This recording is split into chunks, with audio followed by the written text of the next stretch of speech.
Okay, अब सब लोग आ चुके हैं, कोई वेटिंग में तो नहीं है। अच्छा ठीक है, तो 3 साल के बच्चे की सोशल कम्युनिकेशन हमने डोमेन्स बात की। अब हम लैंग्वेज और कम्युनिकेशन की बात कर रहे थे कि 2 से 3 स्टेप की इंस्ट्रक्शंस आपका बच्चे को इस एज तक टिपिकली डेवलपमेंट बच्चा जो वो फॉलो करता है।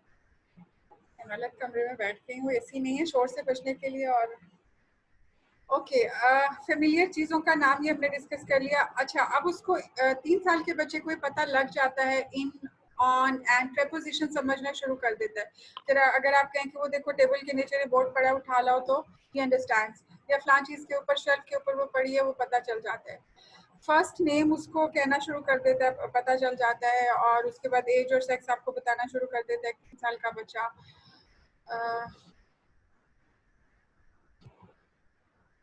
उसके बाद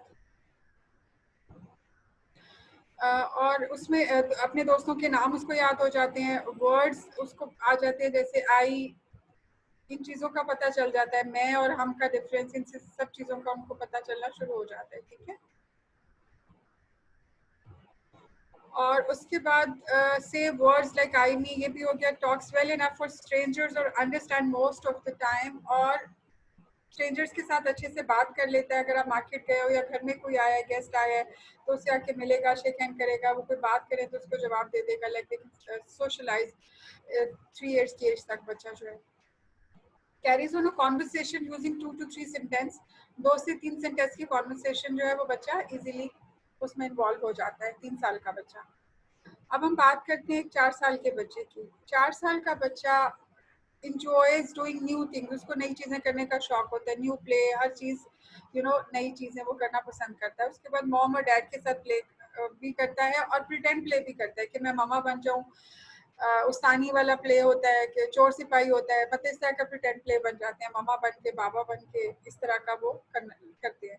मोर and more creative with make believe play, हर तरह के प्ले के साथ वो ज़्यादा फेमिलियर होते हैं। अब दूसरे बच्चों के साथ ज़्यादा कोऑपरेट करते हैं। often can't tell what's real and what's make believe, यानी उनको रियल और स्टोरी का इतना ज्यादा नहीं पता चल रहा होता। यानी आप उनको कोई बात बताते, पेरेंट्स होता है ना बच्चों को चक्कर दे रहे होते हैं कि देखो वो फलां चीज आ जाएगी, अगर उस कमरे में गए तो वहाँ भूत होगा, तो बच्चे आप पे बिलीव कर रहे होते हैं। they're not able to identify that you are fooling them or what is right and what is wrong। वो उस एज तक उनको नहीं पता चल रहा होता। Talks about when she likes and what she is interested in, अपनी इंटरेस्ट और लाइक्स के बारे में आपको बताना शुरू कर देते हैं वो 4 years का बच्चा। लैंग्वेज और कम्युनिकेशन में know some basic rules of grammar such is correctly using he और शी, मतलब ही और शी का उनको पता चल जाता है कि वो लड़का है, वो लड़की है, मेल फीमेल का, इन चीज़ों का उनको पता होता है 4 साल की एज तक। इट्सी बिट्सी या कोई भी पोएम्स उनकी उसमें होती हैं, व्हील्स ऑन द बस या जो भी है, वो बच्चे इस एज तक इजीली राइम्स भी पढ़ सकते हैं, आपको स्टोरीज बता सकते हैं, फर्स्ट और लास्ट नेम आपको बता सकते हैं। ठीक है, उसके बाद हम 5 साल के बच्चे की बात करते हैं कि उसकी सोशल और इमोशनल स्किल्स क्या होती हैं। अपने दोस्तों को खुश करना चाहता है, wants to be like friends, अपने फ्रेंड्स की तरह होना चाहता है। आपके अंदर वो चीज़ पैदा होती है ना अच्छा लगने की, वो कि आप अच्छे कपड़े पहनो, आप अपने दोस्तों से अच्छे लगने चाहिए, या आप अपने दोस्त की तरह लगने चाहिए। ये चीज़ इस एज में डेवलप होना शुरू हो जाती है। More likely to agree with rules, आप रूल्स के साथ बहुत इजीली एग्री होते हैं। मतलब एक गेम आप खेल रहे हैं, क्रिकेट खेल रहे हैं, फुटबॉल खेल रहे हैं, उसके रूल्स का आपको पता लग जाता है और आप उसको डिफाइंड नहीं होते हैं, आप इजीली एक्सेप्ट कर लेते हैं। गाना गाना पसंद करते हैं, डांस करना पसंद करते हैं, एक्टिंग करना पसंद करते हैं, ये सब चीज़ें इस एज पे। जेंडर का आपको पता चल जाता है, कौन मेल है कौन फीमेल, लड़का और लड़की का पता लग जाता है। Can tell what's real and what's make believe, इस एज तक बच्चों को पता चल जाता है। मतलब अगर आप उन्हें बेवकूफ़ बनाएं कि वो बिल्ली ऐसे कर लेगी तो ये हो जाएगा तो वो हो जाएगा, जो पेरेंट्स कर रहे होते हैं, तो वो उसको रियलाइज कर सकते हैं कि what is story and what is make believe. Show more independence, for example इस एज तक बच्चा नेक्स्ट डोर विजिट कर लेगा नेबर को, या अगर आपके रिलेटिव्स आसपास रहते हैं तो इंडिपेंडेंटली आना जाना जो है वो उनका हो जाता है। Demanding and sometimes very cooperative, कभी आपको जिद भी करते हैं और कभी बहुत ज्यादा कोऑपरेटिव भी होते हैं। और अगर मैसेज आता है ना, सॉरी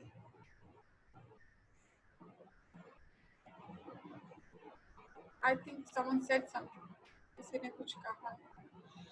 ओके अच्छा, इस एज तक स्पीच बहुत क्लियर होती है, सिंपल स्टोरी आपको बता देते हैं, पास्ट इवेंट्स आपको बताना शुरू कर देते हैं फुल सेंटेंसेस में, स्कूल में क्या हुआ वो आपको बता देते हैं। Future tense, for example grand mama will be here, future past present का पता लग जाता है कि हम छुट्टियों में वहां जाएंगे, दादा अबू आएंगे, या कोई आया था, या आज क्या हुआ था। पास्ट प्रेजेंट और फ्यूचर में डिस्टिंग्विश करना शुरू कर देते हैं, नेम और एड्रेस आपको बता देते हैं। तो ये तो हुआ कि सीडीसी के हिसाब से जो आपके माइलस्टोन्स हैं उसमें लैंग्वेज और कम्युनिकेशन 2 माह से लेके 5 साल के बच्चे तक कितनी होनी चाहिए, ये मैं आप लोगों के साथ शेयर भी कर दूंगी ताकि आप लोगों के पास ये हो जस्ट टू कंपेयर कि बच्चा, एक तो कंपेयर करने के लिए। अच्छा, अब ये जानना क्यों ज़रूरी है, अगर इनमें से कुछ चीज़ें बच्चा कर पा रहा है और कुछ नहीं कर पा रहा, तो आपको एक तो ये पता लग जाता है कि यार उसको प्रॉब्लम हो रही है, आप उन एरियाज पे फोकस कर सकते हो। और दूसरा, अगर बहुत सी चीज़ें नहीं कर पा रहा तो like there is a warning sign कि यार समथिंग इज रॉन्ग।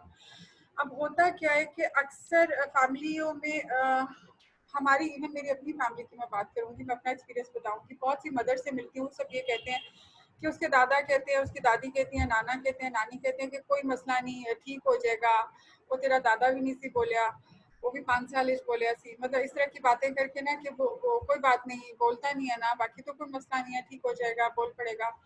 तो इस तरह से करके वो जब चीज़ों को डिले आप कर देते हैं ना, तो आपका बच्चे का वाइटल टाइम वेस्ट हो जाता है कि जिस टाइम पे उसको पुश की ज़रूरत थी, आप उसको वो वर्बल पुश दे सकते थे, वो उसको नहीं मिलता, फिर चीज़ें आपके हाथ से बाहर निकलना शुरू हो जाती है। तो इट्स बेटर कि आप बहुत जल्दी इन चीज़ों को आइडेंटिफाई कर लें। आपको 2-4 महीने के बच्चे की अगर सोशल स्माइल नहीं है, तो देयर इज़ समथिंग रॉन्ग कि बच्चा आपको सोशल स्माइल नहीं दे रहा, आपकी तरफ देख नहीं रहा, आवाज़ों की तरफ मुड़ के नहीं देख रहा, कोई प्रॉब्लम तो नहीं है, आप डॉक्टर के पास जाके चेक कर सकते हैं कि इसकी हियरिंग प्रॉपर है, इसकी विजन प्रॉपर है। सबसे पहले मेडिकल रीजंस को आप रूल आउट कर लें, और उसके बाद फिर आप देख सकते हैं कि स्पीच में, सोशल डोमेन में, कम्युनिकेशन में किन चीज़ों में प्रॉब्लम बच्चे को आ रही है। अच्छा, ये तो हो गए माइलस्टोन्स के, आप उसको कंपेयर कर सकें। अच्छा, उसके बाद जो सबसे ज़्यादा बात मैंने पिछले कुछ हफ्ते जब मैंने कहा कि हम ये ट्रेनिंग करनी है, जो चीज़ मैंने बहुत ज़्यादा नोटिस की, इवन मैं खुद बीसीबीए कर रही हूँ, मतलब मैं आई हैव नॉलेज, लेकिन ये कि मैं कर जाती हूँ ये चीज़ अक्सर। अपने बड़े बेटे के बारे में बोलती हूँ कि वो नॉन वर्बल है। अच्छा, नॉन वर्बल और non vocal, there is a difference. मेरा 18 साल का बेटा, मैं बोल देती हूँ अक्सर कि नॉन वर्बल है, नहीं वो नॉन वर्बल नहीं है। अब क्यों नहीं है? अब नॉन वर्बल और नॉन वोकल का डिफरेंस क्या होता है? नॉन वोकल वो होता है कि जो मुझे ये कहना चाहिए कि मेरा बेटा नॉन वोकल है, उसको नॉन वर्बल नहीं कहना, क्योंकि वो आइडेंटिफाइबल स्पीच साउंड्स नहीं प्रोड्यूस कर सकता, राइट? तो नॉन वर्बल हम अपने बच्चों को आइंदा की बात से आप कहना छोड़ दें, क्योंकि नॉन वर्बल वो होता है जो कम्युनिकेट नहीं कर पाता, उसके पास कोई भी सोर्स नहीं है कम्युनिकेट करने। आपके बच्चे बेशक नॉन वोकल हैं, राइट, लेकिन वो आपको इशारों से बात समझा देते हैं, पॉइंट खींच के ले जाएंगे, कोई चीज चाहिए तो उसकी तरफ इशारा कर देंगे, उसको पकड़ने की कोई ना कोई, they have a way of communication कि जिसमें वो आपको कम्युनिकेट कर रहे हैं। So that means verbal behaviour is there, क्योंकि कम्युनिकेशन है।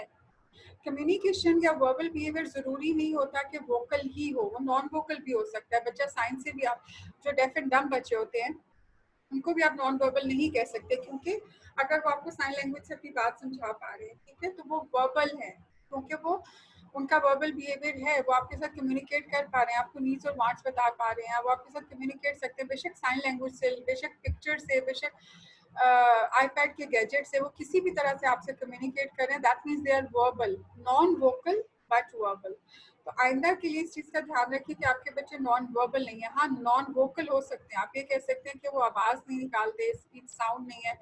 अच्छा, बहुत से पेरेंट्स का मैंने ये देखा कि उनके बच्चे बोलते हैं, कहते हैं पूरी एबीसी पढ़ता है, पूरी राइम्स पढ़ता है, लेकिन कोई ना आइडेंटिफाइबल और फंक्शनल स्पीच नहीं है। सो अगेन उन बच्चों को नॉन वर्बल कहना इज नॉट राइट, क्योंकि वो नॉन वर्बल नहीं, वो तो नॉन वोकल भी नहीं है ना, वो बोल रहे हैं। बात ये है कि उनके पास फंक्शनल स्पीच नहीं है फॉर सम रीजन, क्योंकि उसको उस तरह से काम नहीं हुआ हुआ जिस तरह से हमने उनके साथ करना चाहिए था।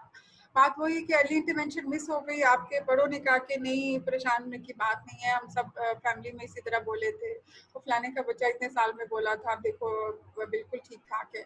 तो इन चीज़ों की वजह से हम जो अपना वाइटल टाइम वेस्ट कर देते हैं ना, उसकी वजह से आपका टाइम जो है वो बहुत ज़्यादा वेस्ट हो जाता है। उसके बाद मैं आपको कुछ बताऊंगी, कुछ रिसर्च, बड़ी इंटरेस्टिंग रिसर्च स्टडीज हुई हैं। अभी अपने बीसीबीए के कोर्स में भी पढ़ी, हमने बीसीबीए के कोर्स में भी वर्बल बिहेवियर को पढ़ा, तो उसमें कुछ और लोग ज्वाइन करें। अच्छा, उसमें बहुत सी इंटरेस्टिंग चीज़ें, जो सबसे इंटरेस्टिंग चीज़ मैं आपके साथ डिस्कस करूंगी, वो कहते हैं कि जितने भी वर्बल बिहेवियर पे रिसर्चेस हुई हैं, वो ये कहते हैं कि आपके जो बच्चा है वो टिपिकली आपका वर्बल बिहेवियर आपके इन्वायरमेंट की इंटरेक्शन से सीखता है। एबीए की जब आप बात करते हैं ना, ABA is all about interaction with the environment. आपकी इन्वायरमेंट और आपका बिहेवियर, हर चीज, पूरा यूनिवर्स या पूरा एबीए जो है ना, इस चीज के ऊपर रिवॉल्व करता है। चाहे वो वर्बल बिहेवियर है, चाहे वो आपका कोई भी बिहेवियर है, और प्लस उसका इंटरेक्शन एनवायरनमेंट के साथ क्या है। तो ये कहते हैं कि आपका जो भी वर्बल या वोकल बिहेवियर है ना, वो आपके एनवायरनमेंट के साथ इंटरेक्शन के साथ होता है। अब मैंने अक्सर देखा है, मैं खुद भी अपने फर्स्ट बच्चे की दफ़ा ये करती रही हूँ, कि आपको लगता है कि आपका बच्चा कम्युनिकेट नहीं कर पाता तो हम उससे बात ही नहीं करते, हम खुद म्यूट हो जाते हैं, उसका हर काम खुद करना शुरू कर देते हैं। उसको टाइम देख के खाना दे दिया कि यार ये तो बेचारा बता ही नहीं सकता, इसको भूख लगी होगी, अच्छा इसको प्यास लगी होगी, हम उसकी हर ज़रूरत बगैर कहे पूरी कर रहे हैं। उसको मौका ही नहीं दे रहे कि अगर वो नॉन वोकल है तो किसी और मीन ऑफ कम्युनिकेशन के जरिए हमसे अपनी नीड तो कम्युनिकेट करे ना, हम उसको कम्युनिकेट करने ही नहीं दे रहे। हम गुड पेरेंटिंग के चक्कर में, हम प्रोवाइडर्स है ना, पेरेंट है तो प्रोवाइडर होता है। पेरेंटिंग, अच्छी पेरेंटिंग के चक्कर में हम हर चीज़ बच्चे को प्रोवाइड कर रहे होते हैं बगैर सोचे समझे कि यार उसको मांगने तो दो, उसको कुछ बोलने तो दो कि उसको क्या चाहिए। ठीक है, तो एक ये चीज़ हम गलती कर रहे होते हैं कि हम उसको इन्वायरमेंट के साथ इंटरेक्ट ही नहीं करने देते और हम उसके साथ बिल्कुल म्यूट होते हैं, चुप करके लगे हुए, चुप करके चीज पकड़ा दी, चुप करके दे दी कि यार इसको तो ये तो बोल नहीं सकता, इससे क्या बात करनी है। ये बहुत चीज हम गलत कर रहे होते हैं। जब आप इंटरेक्ट, आपका बच्चा इन्वायरमेंट से नहीं करेगा तो वो कहाँ से स्पीच डेवलप करेगा। अगर घर में सिर्फ आप मियाँ बीवी हैं और आपका एक बच्चा है, अगर आप उससे बात नहीं करोगे तो उसको आवाजें सुनाई नहीं देंगी, तो वो उसकी रेपोटॉयर में जाएंगी कहाँ से। ठीक है ना, आप ये समझ के कि यार इसके साथ कोई मसला है तो आप खुद भी म्यूट हो जाते हैं, चुप करके उसको हर चीज प्रोवाइड किए जा रहे होते हैं, उससे बात नहीं कर रहे होते। मैं अक्सर पेरेंट्स से कहती हूँ उससे ज़्यादा बात करो, कहते यार क्या दीवार से बात करने वाली बात है, इनको समझ तो आ नहीं रही होती है, हम कुछ भी कहें वो ऐसे खड़े होते हैं ना, वो देखते हैं ना, वो टेंशन पे करते हैं। ऐसा नहीं होता, वो आपकी बात सुन रहे होते हैं, उन तक भी जा रही होती है। फॉर सम रीजन वो आपको उस वक्त रिस्पॉन्स नहीं दे रहे होते बिकॉज वो अपनी दुनिया में ज़्यादा कंफर्टेबल है, वो आपके साथ इतना कंफर्टेबल नहीं है। हमें सबसे पहले उनको अपने साथ कंफर्टेबल बनाना है। फिर एक बात उन्होंने की अपने रिसर्च स्टडी में कि जो आपकी स्पीच है ना, वो वॉवल आवाज़ों के साथ और बैबलिंग से स्टार्ट होती है स्टार्ट में। इवन हमारे टिपिकली डेवलपिंग बच्चे के अलावा भी जो हमारे स्पेशल नीड्स बच्चे हैं, वो भी अक्सर पेरेंट्स ने कहा कि 9 मंथ्स तक, 1 साल तक, जिनको ये भी होता है डाउट कि वैक्सीन के बाद ऐसा हो गया, वो भी कहते हैं साउंड्स थी, आवाज़ें भी निकालता था, खेलता भी था, back and fourth, joint attention भी थी, ये सब चीज़ें थी। तो स्पीच जो है ना वो स्टार्ट यहाँ से होती है बेसिकली। अच्छा, इसके बाद तो मैं स्टॉप करती हूँ शेयरिंग को बिकॉज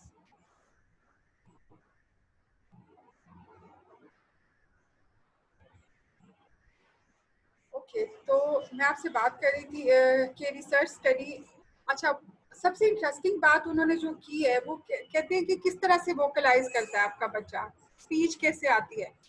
आप देखिए, आपका बच्चा छोटा सा जब पैदा हुआ है, ठीक है, उसको किसने बताया है कि भाई मतलब उसको नहीं पता ना किस तरह से कम्युनिकेट करना है। उसको जब भूख लगती है वो रोता है, this is the only way of communication. आपका कुछ दिन का बच्चा है, वो रोता है, आप भाग के जाते हो, देखते हो उसको, बच्चा रोया, आप भाग के गए, आपने उसको अटेंशन दी, तो क्या हुआ, उसका बिहेवियर रोने का भी रीइंफोर्स हुआ कि मुझे जब भी मामा को या किसी बंदे को बुलाना है, कोई जरूरत है, पेन है, पेम्पर भर गया है, भूख लगी है, अनकंफर्टेबल हो रहा है, कोई चीज उल्टी सीधी पड़ी है, तो बच्चा क्या करता है, छोटा सा बच्चा रोता है। वे ऑफ कम्युनिकेशन, वो आपसे कम्युनिकेट कर रहा है क्योंकि उसके पास और कोई साउंड, कोई वर्ड नहीं है। जब वो रोता है तो आप भाग के उसके पास जाते हो, जब उसको उसकी अटेंशन मिलती है तो उसका रोने का बिहेवियर रीइंफोर्स हो गया because he got what he wanted. उसको जो चाहिए था वो उसको मिल गया रोने से। तो दिस इज हाउ उस वक्त वो बच्चा आपसे कम्युनिकेट कर पा रहा था। अब रोने से, आवाजें निकालने से उसका जो मसल्स थे वो थोड़े स्ट्रेंथन हुए, आहिस्ता आहिस्ता 2 माह हुए, 4 माह का हुआ तो अब उसने कुछ साउंड्स प्रोड्यूस करना शुरू किए। आप बच्चे के साथ खेल रहे होते हो ना तो वो गिगलिंग भी कर रहा था, कोई इस तरह की वॉवल साउंड्स आपके साथ दे रहा होता है। अब वो जो रिसर्च हुई है वो बहुत इतनी इंटरेस्टिंग, मुझे इतना मजा आया उसको पढ़ के। वो कहते हैं कि क्या चीज है, जब आपका बच्चा साउंड्स, छोटा सा बच्चा है, वो साउंड्स निकाल रहा है, तो आप उसको अटेंशन देते हो, पेरेंट उसको अटेंशन देता है, उस बच्चे को उस वक्त क्या चाहिए, उस बच्चे को उस वक्त जो चाहिए वो उसको मिला। फॉर एग्जाम्पल एक बच्चे ने आपको वो आ कर रहा है, आपने पलट के उसको टेंशन दी है, जी मेरा बच्चा, हम करते हैं ना, मदर्स करते हैं मेरा बच्चा, या बच्चे ने कोई आवाज निकाली तो आप फौरन उसको रिपीट करते हो। बच्चे ने मामा कहा तो आप कहते हो मामा, बार बार उसके साथ रिपीट करते हो। अब उस रेपिटेशन के चक्कर में आप उस बच्चे को अटेंशन दे रहे हो, राइट? तो the child is getting your attention by producing a simple sound, तो उसकी वो साउंड रीइंफोर्स हो रही है, इन फ्यूचर वो साउंड ज्यादा निकालेगा। अब मेरी बात समझे, वो कहते हैं कि आपकी जो वोकलाइजेशन है ना, पेयरिंग हो रही है उसकी आपके साथ, यानी every time the child produces a sound he gets mother, mother आती है, या वो स्टार्ट में पहले रोता था, अभी उसने साउंड निकाली है कुछ भी, मम्मा ने फौरन पलट के देखा, टेंशन, शायद प्यार किया और फिर थोड़ी देर के लिए इधर उधर हो गई, अब टेंशन मिल गई, बच्चा रीइंफोर्स हुआ। तो एक चीज पेयर अप हो रही है। आप बच्चे का पैम्पर भी चेंज कर रहे होते हैं, जब मदर बहुत छोटा बच्चा होता है हम उसका पैम्पर भी चेंज कर रहे होते हैं, तो हम साथ साथ उसके साथ बातें कर रहे होते हैं, हालांकि उसको कुछ नहीं समझ आ रही होती उस वक्त, क्योंकि वो बहुत छोटा है। हमें ये लगता है कि उसके साथ हम बात कर रहे होते हैं, मेरा बेटा कॉक कर रहा था, ये हो गया था, वो पैम्पर भी चेंज कर रहे हैं, फीडे भी दे रहे हैं, कपड़े चेंज लाते हुए, हर चीज करते हुए मदर उसके साथ बात कर रही होती है। तो he is getting some sounds, उसके रेपर्टोर में आवाजें जा रही हैं, वो चीजें ले रहे हैं। अब वो आवाज के साथ साथ उसको मदर की अटेंशन भी मिल रही है, तो दो चीजें पेयर अप हो रही हैं, जिसको हम एबीए में स्टिमुलस स्टिमुलस पेयरिंग कहते हैं ना। एक बड़ी इंटरेस्टिंग कम सॉरी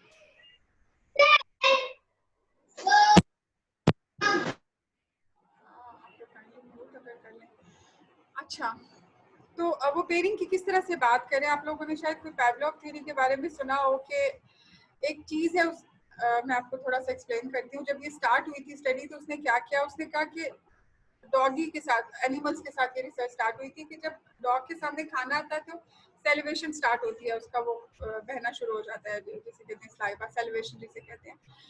तो उसने कहा कि अगर मैं इसको किसी चीज के साथ पेयर कर दूं, यानी एवरी टाइम बेल बजती थी और खाना आता था, जब भी बेल बजती थी खाना आता था, और डॉग कुत्ता जो है वो सेलिब्रेशन स्टार्ट कर देता था। उसने बहुत दफा रिपीटेडली बेल और खाना एक साथ ऑफर किया, बेल बजते ही खाना आ जाता था, सेलिब्रेशन। रिपीटेड प्रिपेयरिंग के साथ क्या हुआ, जैसे ही बेल बजती थी, खाना चाहे आए ना आए, डॉग की सेलिब्रेशन स्टार्ट हो जाती थी, बिकॉज ही न्यू के खाना आने वाला है।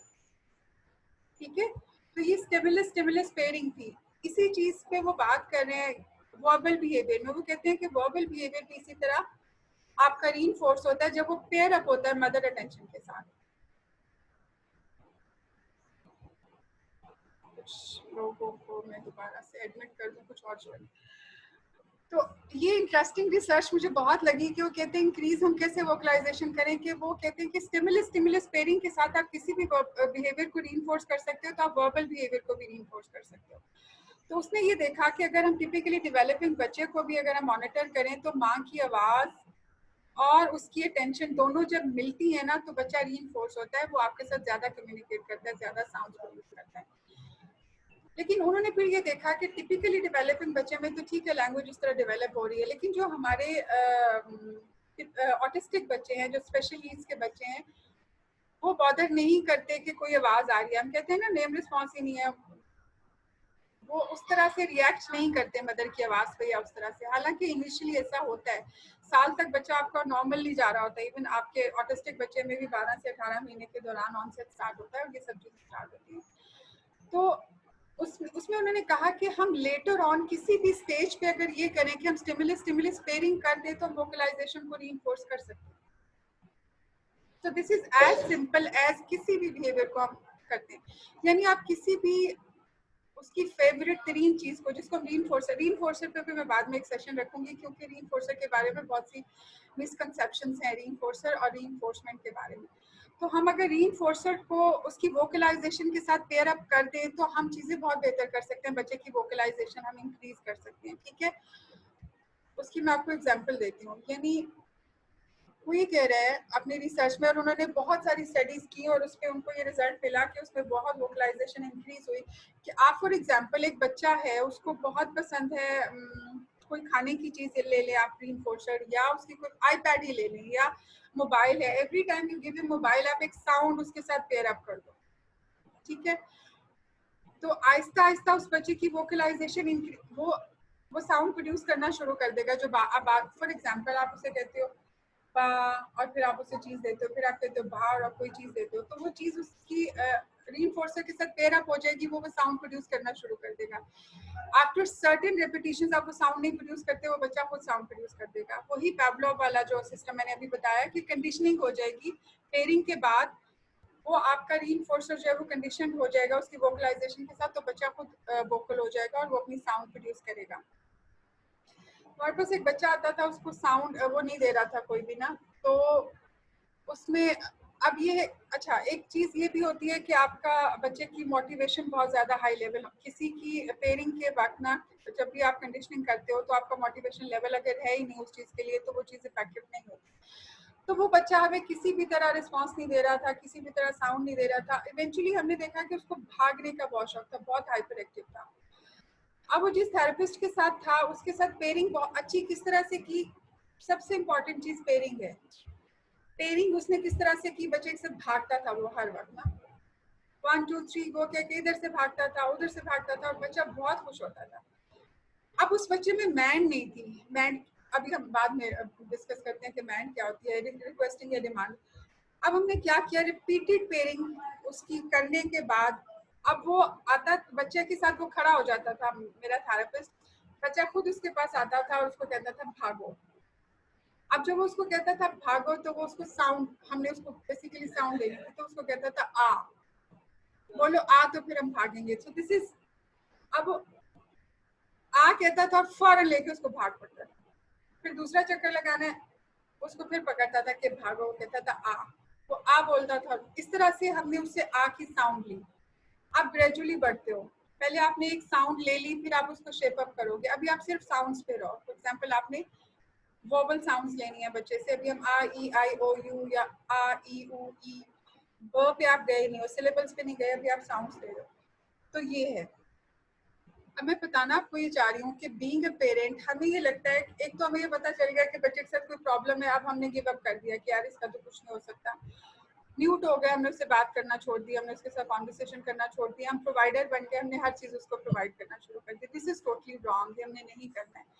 अच्छा फिर हमें लगता है हाय बेचारा, वो दादी कहती है क्यों रुलानी पे है बेचारे नू, वो फलाना कहता है क्यों रुला रही हो बेचारे को, मदर को भी लग रहा था हाय बेचारा। तो अब हाय बेचारा के चक्कर में ना हम उसको हर चीज बगैर कहे दिए जा रहे हैं, प्रोवाइड किए जा रहे हैं, उसको मौका ही नहीं दे रहे कि भाई आप ही हमें बताओ कि आपको क्या चाहिए, आप हमें बताओ व्हाट यू आर फीलिंग, आप हमें बताओ व्हाट डू यू नीड। वो नहीं बता पा रहा क्योंकि हमने ये समझ लिया, हमने ये सोच लिया कि उसमें एबिलिटी नहीं है और हम हर चीज उसको प्रोवाइड करने जा रहे हैं। नहीं, उसको बताने दें, उसको अपनी नीड जरूरत किसी भी तरीके से वो बता पाता है, उसको बताने दें। आप उसको जब तक छोड़ोगे नहीं तो वो किस तरह से आपको बताएगा कि व्हाट डज ही वांट, ठीक है।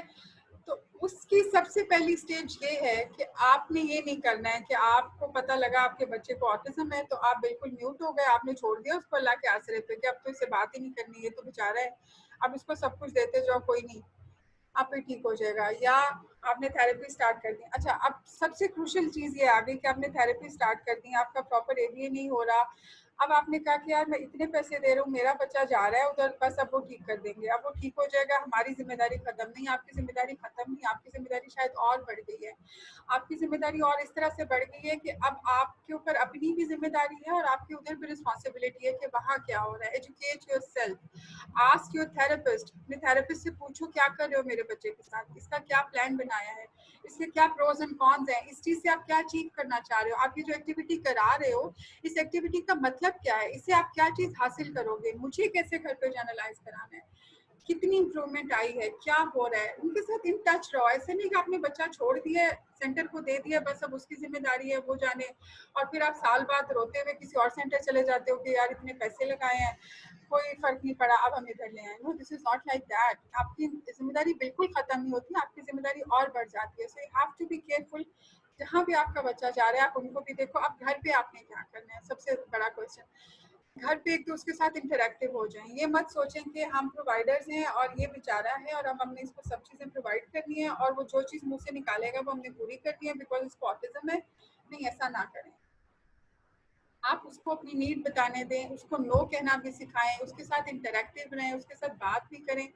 इसके लिए आपको कोई बहुत प्रोफेशनल क्वालिफिकेशन की जरूरत नहीं है कि आप बीसीबीए करोगे तो शायद आप अपने बच्चे के साथ काम कर सकते हो। आप एक मदर हो, मेरा ख्याल है कि आपसे बढ़ के कोई थेरेपिस्ट शायद इस दुनिया में हो जो आपके बच्चे के साथ काम कर सके, जो आपके बच्चे को बुलवा सके, जो आपके बच्चे को इन्वॉल्व कर सके।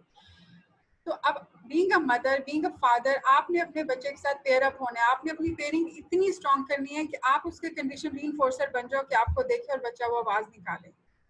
बच्चे की साउंड आ जाएगी तो आहिस्ता आहिस्ता सिलेबल्स पे भी आ जाएगा और फिर हम उसको शेप अप कर लेंगे। शेपिंग की भी आगे मैं आपको स्ट्रेटजीज बताऊंगी नेक्स्ट मीटिंग में। और हमारी जो ये वाली मीटिंग भी 10 मिनट की रहेगी, टाइम का पता ही नहीं चल रहा है। तो इसको मैं फिर दोबारा लिंक भेजूंगी, हम दोबारा ज्वाइन कर लेंगे बिकॉज अभी तो कुछ भी नहीं डिस्कस हुआ है।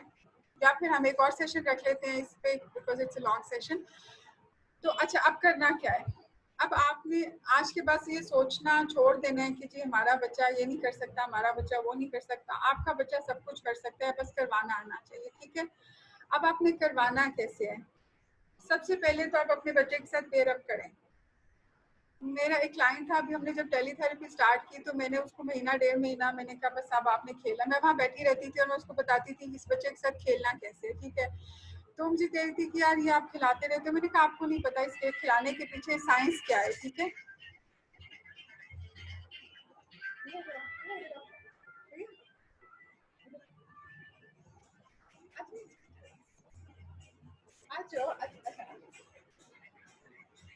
ये मेरा बेटा है जी, साबी।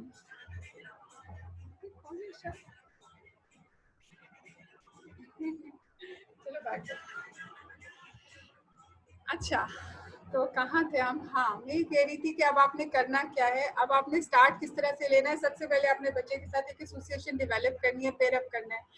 हम पेरेंट्स समझते हैं कि बच्चा हमसे ज्यादा तो किसी के साथ भी अटैच नहीं है, मेरे बगैर तो रहता ही नहीं मेरा बच्चा, बड़ा प्यार करता है। वो करता है, सबका बच्चा करता है, लेकिन वो जो पेयरिंग आपको चाहिए होती है ना सेशन के लिए, वो थोड़ी सी डिफरेंट होती है।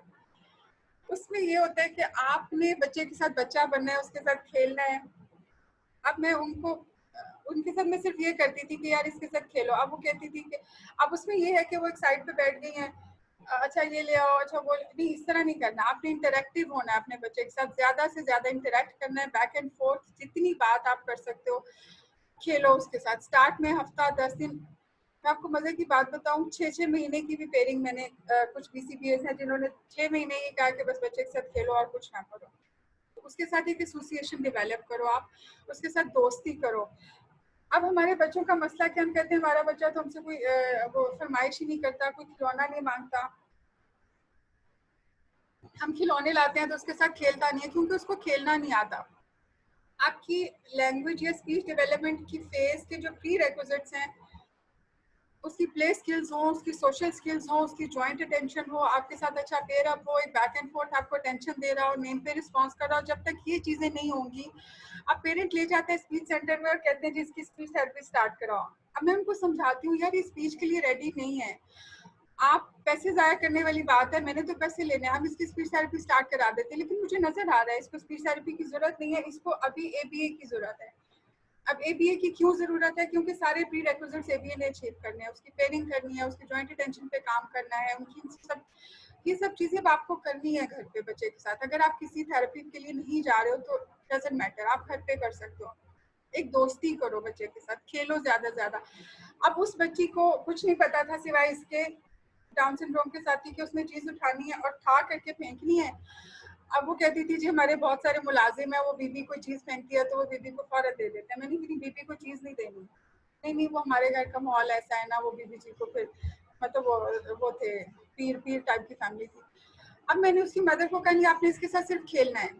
एक कार है, उसको नहीं पता कार का फंक्शन क्या है, ठीक है ना, उसको प्लेफुल मैनर में मैंने कहा चलाओ कार को, आप बोलो जू जू जू जू, ठीक है। अब 2 दफा 4 दफा 5 दफा 6 दफा बच्चा खुद ही आ जाता है कि यार something interesting is going on, ये माँ क्या कर रही है, इसको इतना मजा किस बात का आ रहा है। वो आपको एंगेज करता है, वो आपके साथ इन्वॉल्व होता है, वो आपको ज्वाइन करता है कि यार समथिंग इंटरेस्टिंग इज हैपनिंग। आप उससे स्टार्ट लो, उसको खिलौनों का यूज बताओ, कार के साथ कैसे खेलना है, बॉल के साथ कैसे खेलना है, उसको इंटरेस्टिंग बनाओ, उस बच्चे के लिए प्लेफुल बनाओ कि उसको पता चले कि इन चीजों का यूज क्या है। अच्छा, फिर ये होता है कि मदर कहती मैंने उसको सिखा दिया था कार से खेलना, लेकिन अब वो खेलता ही नहीं है। सीख तो उसने लिया है, थोड़ा सा टाइम थोड़ा ज्यादा लगता है कि अब आप कार के साथ, उसने बेशक उसको पता लग गया कार चलती है, अभी आपके साथ इंटरेक्टिव खेला, थोड़ा सा टाइम लगेगा कि आप उसको कार देख के साइड पे हो जाए और वो कार के साथ खुद खेलता रहे। ठीक है, जब तक उस लेवल पे नहीं आता आपको उसके साथ रहना है। आपको सबसे पहले बच्चे को खिलौनों का यूज बताना है कि खिलौनों से खेलते कैसे। आपकी प्ले स्किल्स हो गई, बच्चा आपके साथ एसोसिएटेड हो गया, आपकी पेयरिंग हो गई बच्चे के साथ, आपके वो रिस्पॉन्स करने लग गया। अब आप उसको कंप्लायंस में लाओ। सबसे पहले आपने नेम रिस्पॉन्स पे क्या काम करना है। बहुत से लोग मुझसे नेम रिस्पॉन्स का पूछते हैं, अभी इसने भी पूछा। अच्छा, नेम रिस्पॉन्स का आप खुद सोचो, आपको कोई ऐसे खाम खा आवाजें देता है। पेरेंट ये भी करते हैं, अभी सिर्फ चेक करने के लिए ना बच्चे को खाम खा आवाजें दिए जा रहे हैं। बच्चा कह रहा है यार क्या फटीक है, मुझे क्यों बार बार आवाजें दे रहे हैं। ठीक है, आपको कोई बार बार बुलाए, आप रिएक्टिव हो जाओगे, रिटेलिएट करोगे कि यार क्यों बार, आपका अपना बच्चा भी आपको बार बार बुला रहा होता है ना, आपको गुस्सा चढ़ता है कि यार अभी तो आपने बात की थी, क्यों बार बार बुला रहे। तो ऐसा नहीं आपने करना, बिला वजह बच्चे को आवाजें देना कि सिर्फ चेक करना है, नहीं, इस तरह नहीं करो। हमने उन बच्चों को ऐसा स्टार्ट से काम किस तरह से करना है कि उसको जब भी आपने नाम लेना है ना, उसको किसी बहुत इंटरेस्टिंग चीज के साथ एसोसिएट कर लो। फॉर एग्जाम्पल, अक्सर पेरेंट कहते हैं हम बच्चे को कहें ना कि तैमूर बाहर चले तो फौरन देखता है, वैसे नहीं देखता। तो that mean this is something very interesting for your child कि जब आप कहते हैं आओ बाहर चले तो फौरन मुड़ के देखता है, दूसरे कमरे में भी हो तो भाग के आ जाता है। राइट, होता है ना ऐसा। तो एक बहुत सी फेवरेट चीजें आप उसकी देखें जिसके लिए वो बहुत ज्यादा रीइंफोर्सिंग है, उस चीज को उसके नाम के साथ एसोसिएट करें। Every time you have to take your child name, उसको किसी चीज के साथ एसोसिएट करके ले। आप प्लीज 10 मिनट बाद बंद होगी। हाँ, तो मैं क्या करूँ, आप कर सकते हैं, मुझे चलानी नहीं आती।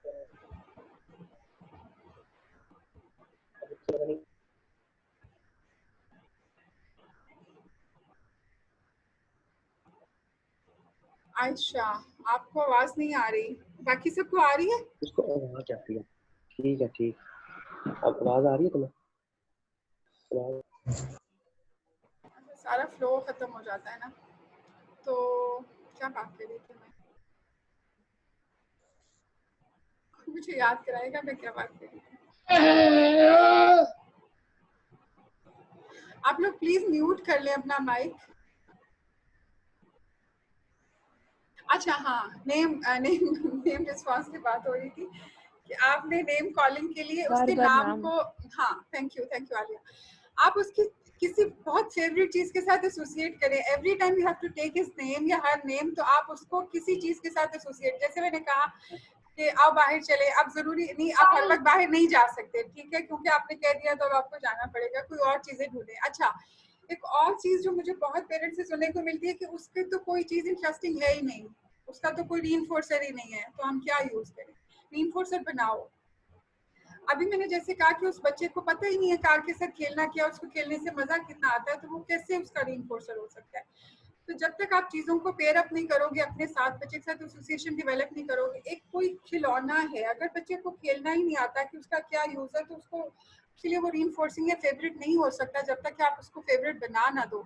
यानी आप इतने मजे से उसके साथ खेलो कि वो चीज अल्टीमेटली उसकी रीइंफोर्सर बन जाए, उसको पता चल जाए कि क्या है और वो उसके लिए वो रीइंफोर्सिंग हो। जब वो चीजें रीइंफोर्सिंग होती हैं, या दूसरी चीज आप क्या करते हो रीइंफोर्सर बनाने के लिए, आप दो चीजें इकट्ठी देते हो। ये भी एक बहुत इंटरेस्टिंग, इसमें बहुत रिसर्चेस हैं, आप लोग खुद भी पढ़ सकते हो जावा पे जाके।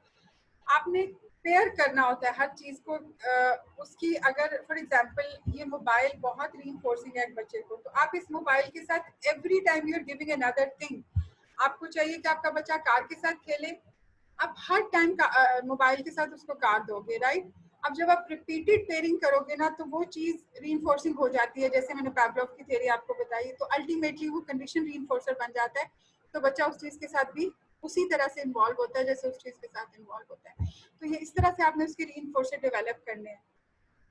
तो ये आपकी सारी स्टेजेस हो गई कि आपने पहले बच्चे की प्रीरेक्विजिट्स पे काम करना है, उसके साथ पेयरिंग करनी है, उसकी नेम रिस्पॉन्डिंग अच्छी करनी है, उसकी कंप्लायंस। अच्छा, आप कंप्लायंस का सबसे बड़ा इशू है, मैं अपनी उसी बच्ची की एग्जांपल दूंगी जिसके साथ मैं काम कर रही थी कि वो लोग वो हैं पीर फैमिली है, तो कहते हैं कि वो बीपी हो तो इतने नौकर है, तो वो हम उसको, मैंने कहा इसको ये चीजें फेंकती है तो आप इसी से उठवाया करें। नहीं वो नौकर उठा देते हैं, बीपी को अच्छा नहीं लगता और ये वो। अब बच्चे को आपने कहा ही कुछ नहीं काम करने के लिए, आप उसको छोटी छोटी चीजों में इन्वॉल्व तो करो। मैं अक्सर मदर्स को कहती हूँ अपने साथ किचन में ले जाओ, स्लैब पे बिठा लो, keep talking with your child, छोटे छोटे काम उसको बोलो कि मुझे पकड़ा दो, साथ बताते भी रहो कि ग्लास है, ये पानी है, ये यहाँ रख दो, ये मुझे पकड़ा दो। अब उससे आप बहुत सारी चीजें अचीव कर रहे हो। एक तो आप उस बच्चे के साथ कम्युनिकेट कर रहे हो, उसके रेपर्टोर में आप बहुत सारी रिसेप्टिव चीजें डाल रहे हो कि ये ग्लास है, ये प्लेट है। इंस्ट्रक्शन फॉलोइंग कैसे हो रही है कि आप उसको साथ साथ बता रहे हो कि वो आप कहते हो कि ये पकड़ा दो, ये रख दो, ये कर दो, आप उसको इंस्ट्रक्शन फॉलोइंग सिखा रहे हो, आप रिसेप्टिवली उन चीजों को आइडेंटिफाई करना बता रहे हो, आप उसके साथ कम्युनिकेट कर रहे हो, आपकी पेयरिंग अच्छी हो रही है, बहुत सारी चीजें आप इन छोटी छोटी एक्टिविटीज से ले रहे हो। तो once your child is compliant तो फिर आप उसे कुछ कहोगे, किचन में लेकर जाओ,